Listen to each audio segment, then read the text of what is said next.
A1R Psychic Radio here on Moonstruck TV with Amanda Hall Psychic, all the way from the Gold Coast here in Australia. Well, what an interesting week it's been around the world. And the first thing I must say is my heart and our prayers go out to the people of Ukraine. This atrocity's really got to stop. Every time I turn the news on, I just want to burst into tears. I feel so sorry for those people that are experiencing that. Nobody deserves to live like that, and it really does have to stop.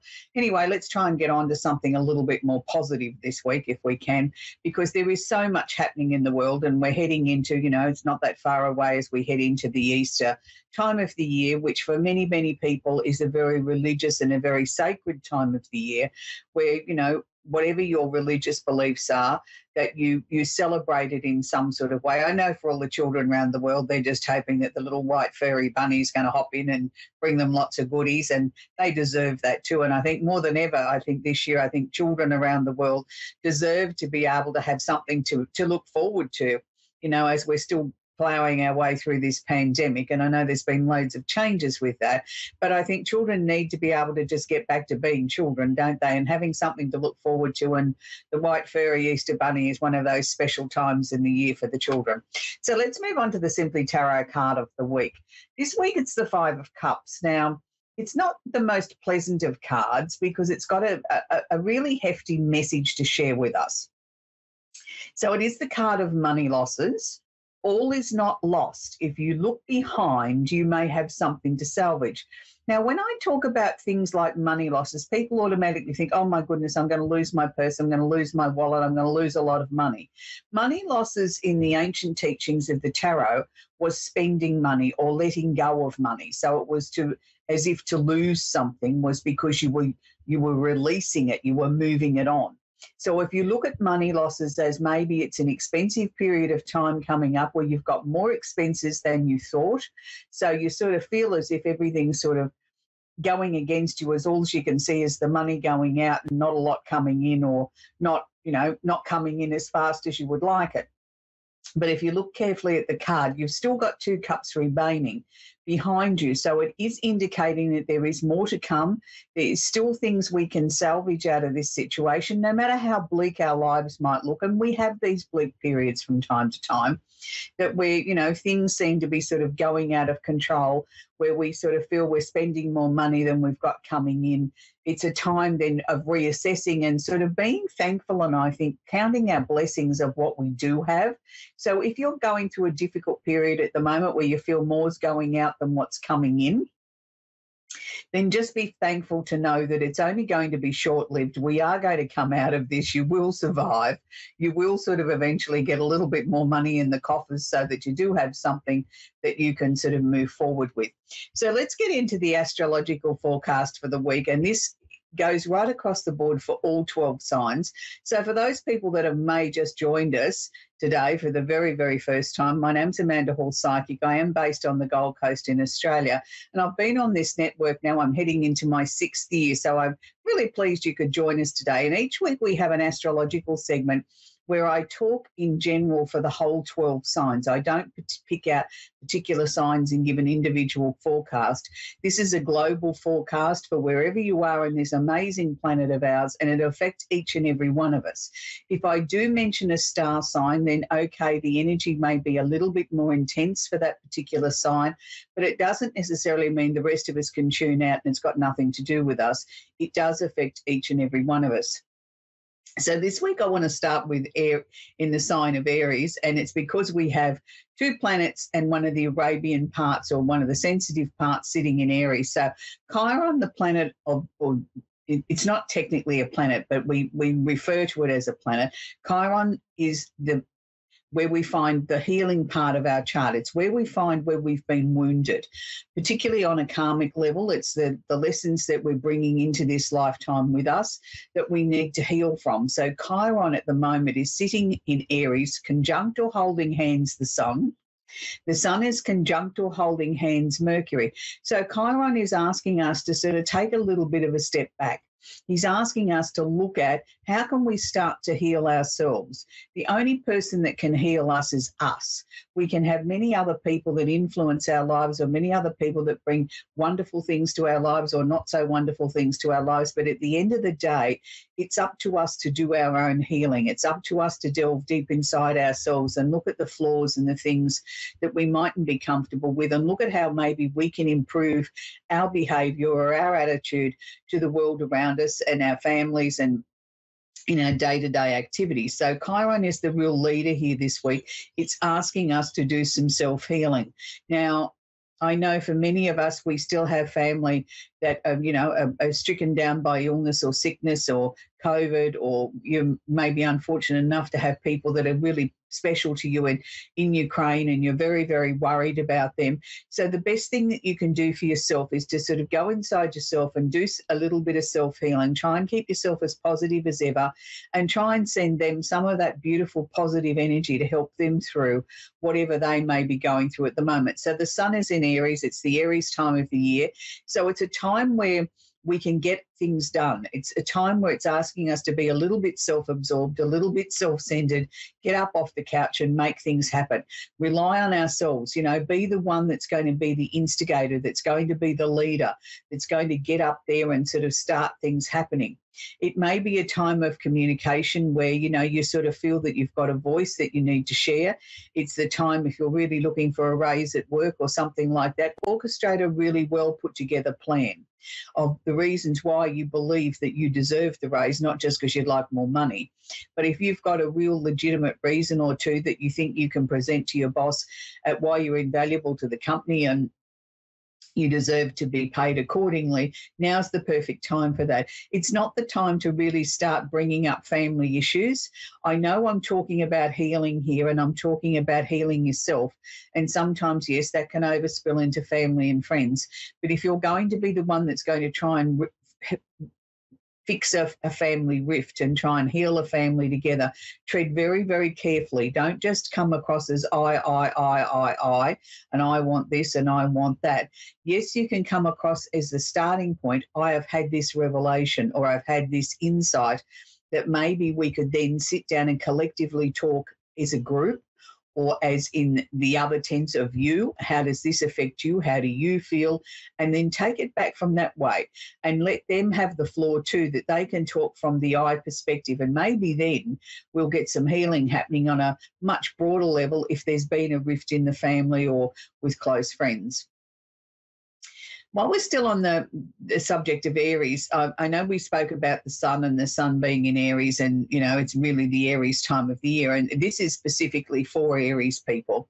If you are an Aries, now is a really important time, because we've got a lovely aspect being made, which is known as a sextile, or a planet of an energy of ease in your chart at the moment, with the part of fortune, which is also an Arabian part, which is not telling you where you're going to find your pot of gold at the end of the rainbow, but it's telling you or sharing with you that there could be something really exciting on the horizon. You have to be the one to get up off the couch. You have to be the one to instigate, to look for this. It's not going to come knocking on the door and say, hey, are you interested?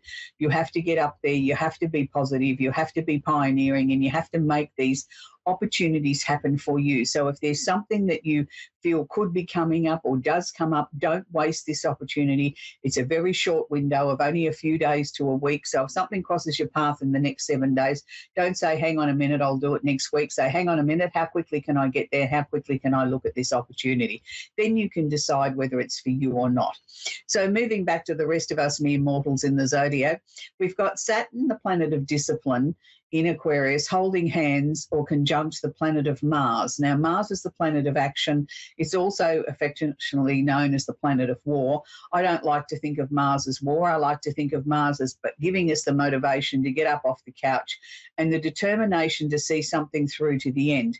Now, when he's holding hands with Saturn, the planet of discipline, the father figure of the chart. Now, Saturn's giving us the structure. Saturn's giving us the way, the plan, the details to follow, to sort of say, okay, here's the plan of attack, here's the plan of structure, here's the plan of how we're going to move our lives forward.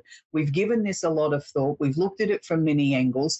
This is the solid most definite way that we can achieve our goals. Then in comes Mars and says, great, here's the energy. I'll get you up off the couch. I'll give you the motivation. I'll give you the determination. I'll give you the stickability to make this a reality. Now, with it being in Aquarius, it's asking us to think outside the square. It's asking us to look at new and innovative, different ideas. Sometimes that can come from an idea from someone else. It can be that light bulb moment. You're having a conversation with someone and they mention something to you, and all of a sudden, the light bulb goes off and you think, that's a great idea, or I can see how I can implement that in my life, or I can make changes in a way that would be very, very different. So these are the times that we can get some really amazing opportunities coming towards us, where we can start to sort of chart a different course of direction for our lives. And I know for many of you that you're telling me that you're still feeling quite exhausted from the events of the last couple of years with COVID and all the changes that we've had to go through with masks on, masks off, stay home, go to work, do this, do that, get a jab. It's just been relentless. And even as COVID is supposedly improving around the world, not that I've seen a great deal of improvement, I keep seeing that we've got another wave yet of another strain. I know we're not technically back in lockdowns in many parts of the world. And I know many parts of the world are trying to let the virus rip through the community and hopefully get some sort of herd immunity, as well as vaccinations and other measures that have been put in place by your local health authorities.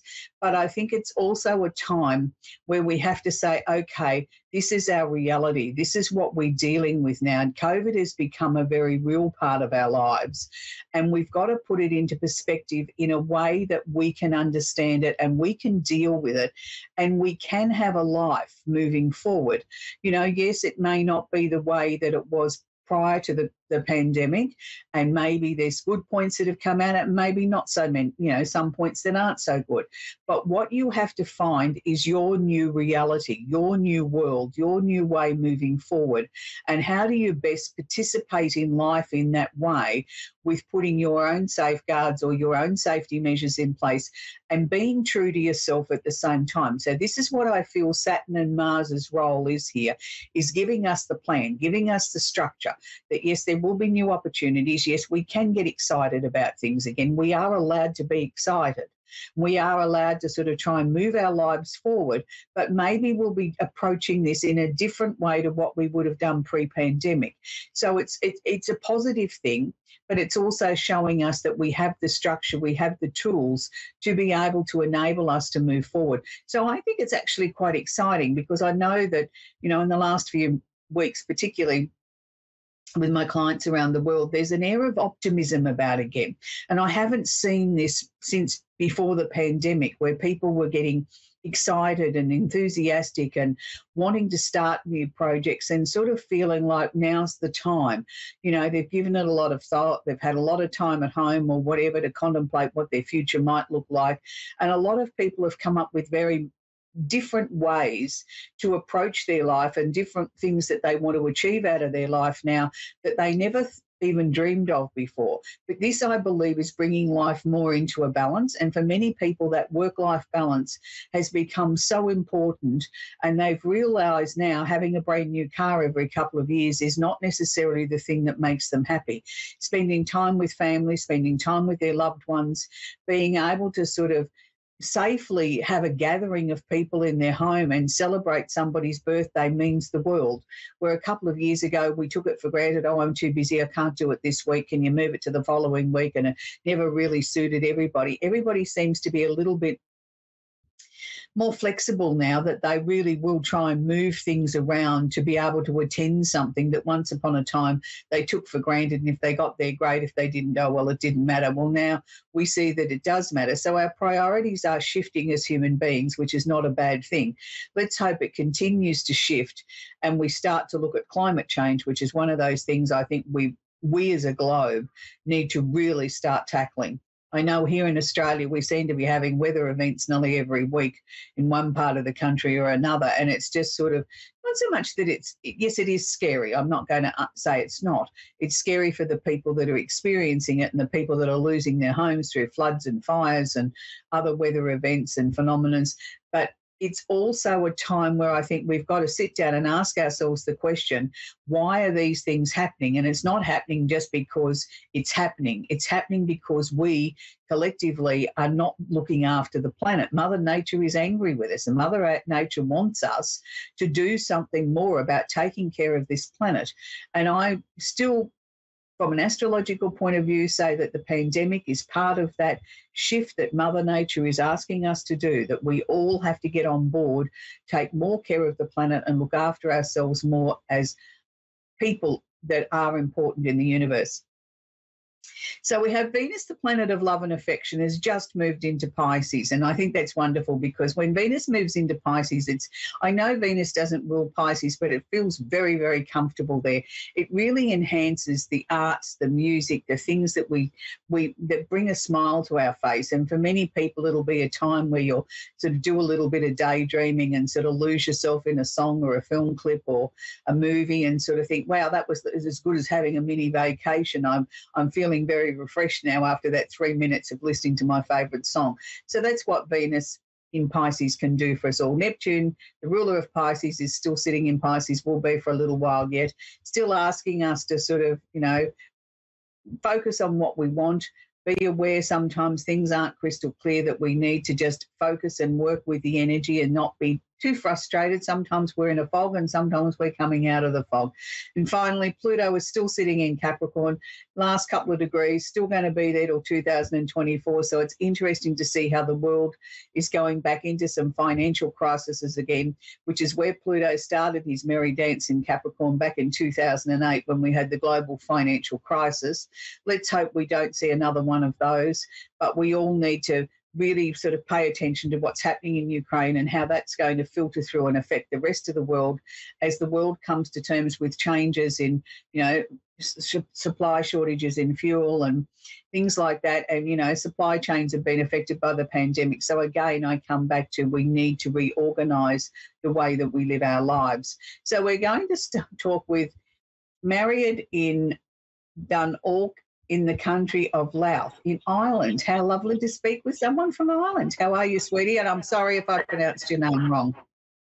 No, you pronounced it right. I'm grand. How are you? I'm very well, thank you, sweetie. How can I help you today? Do you have a question I can answer for you? Yeah, I'm over a month and a half late, and I'm convinced that I'm pregnant. Oh, okay. So you're convinced that maybe you've got a little person growing inside. Yeah. And how do you feel about that? Are you excited about it, or you feel it's not? Yeah. Well, that's wonderful, isn't it? Well, I'm hoping for you that you're very much right on the money. As I tune into your energy, they're not showing me, pink or blue. They're just showing me lots of love hearts and a very happy, exciting time. So I'm going to take from that symbolism that's being shared with me that it's a time of great happiness in your life where, you and your partner will be really excited about this. So has this been a long time in coming with the happy news? Yeah. Is it something that you've been waiting for? Yeah, it's been a very long time coming. Yeah, that's what I felt. I felt this news was very much like we've been waiting such a long time. We've been holding our breath waiting for this news for a long time. And now that it's here, it's just nothing but celebrations and elation. Yeah. Could you tell me, if it's going to be healthy? Unfortunately, they don't normally show me the bundle of joy, whether we're going to be blessed with a daughter or a son.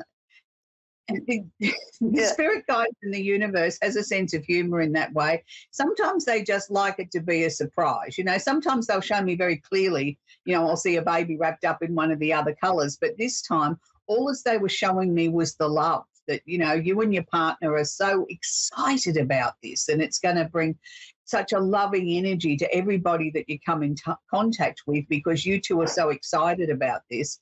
And that's why I felt it had been a long time in coming, that, it had been something that you've waited so long to know that was going to be. What I can tell you is that they're showing me that you need to make sure that don't become paranoid with looking after yourself, but just make sure that you do look after yourself and, treat yourself with a little bit more respect than you normally would. If you're feeling tired, sit down, have a rest, have a lay down. Don't just sort of keep going.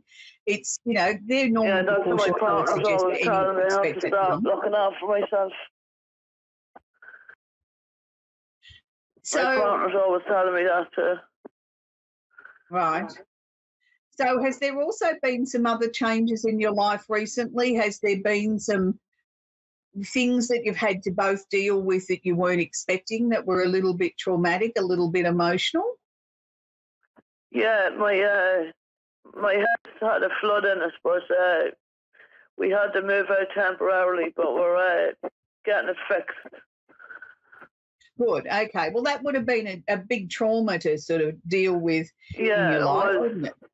Yes. And but they're showing me that now needs not so much needs to be put in the past, but let's try and replace that traumatic energy with the joy of the news of, the baby coming. That's what I'd like to sort of see you slowly replace that trauma with. But sweetie, I know things are going to be wonderful. I know you're going to sort of really enjoy this time. And as long as you listen to what your body's telling you, that's the best thing that any expectant mum can do for themselves and bub, is to just listen to what your body tells you. And if you're tired, have a rest. If you want to eat tomatoes, eat tomatoes. As long as you try and make sure that you give yourself the best nutrition and get plenty of rest, I can't see anything but joy for you. Oh, thanks so much. You're after making my night.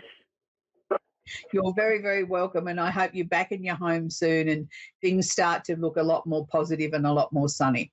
We're going to talk with Sierra in Milwaukee now in Wisconsin. Are you there, Sierra? Yes, I'm here. Do you have a question I can work with, please, Sierra? I just wanted to know a little bit about my love life. It's been kind of hard these last couple of years, and I just wanted to know if you see anything good for me coming in love. Okay, so you're looking to have a new partner coming, Sierra? Yes. Okay, well, I always clarify that because sometimes people have got someone in mind that, might be sort of lingering around in the background that they sort of want to know about. But for you, I felt it was brand new opportunities. It's really, really interesting because what they're showing me, Sierra, it's like, and I don't mean to sound that as if you've had lots and lots of male partners, but it was like 1, 2, 3. It was like all of a sudden I know exactly what I want. So I wasn't sure whether that meant I'd had 3 quick relationships or 3 quick, people that I dated and sort of realised very quickly that they weren't for me. But that was how they were showing it or sharing it with me. It was like 1, 2, 3. Now Sierra knows exactly what it is that she wants. And that's good because I feel for a time there that you were too busy sort of attracting people that you had to fix up. They were like pet projects. It's like you could see the goodness in them and you think, oh, if I just give them a hand with this or help them get into that better paying job or encourage them to study or whatever it was, those days are gone now, sweetheart. We don't want any more pet projects. You don't have to rescue anybody. We need to have people that are coming into your life that are your equal. And having said that, that may not necessarily be that means that Mr. Wonderful or Mr. Perfect's going to turn up on the doorstep tomorrow. It just means that, yes, you will meet people. You may have opportunities to go out on dates and you look at them and you think, look, you're a very nice person, but no, thank you. You're not for me. Now, that's not being silly and it's not being too fussy or being too picky. It's knowing your standards and sort of accepting that, okay, thank you, very nice to have the offer, but I don't feel a connection. So therefore, it's best for me to say thank you, but no thank you, and then wait for the next opportunity to come along.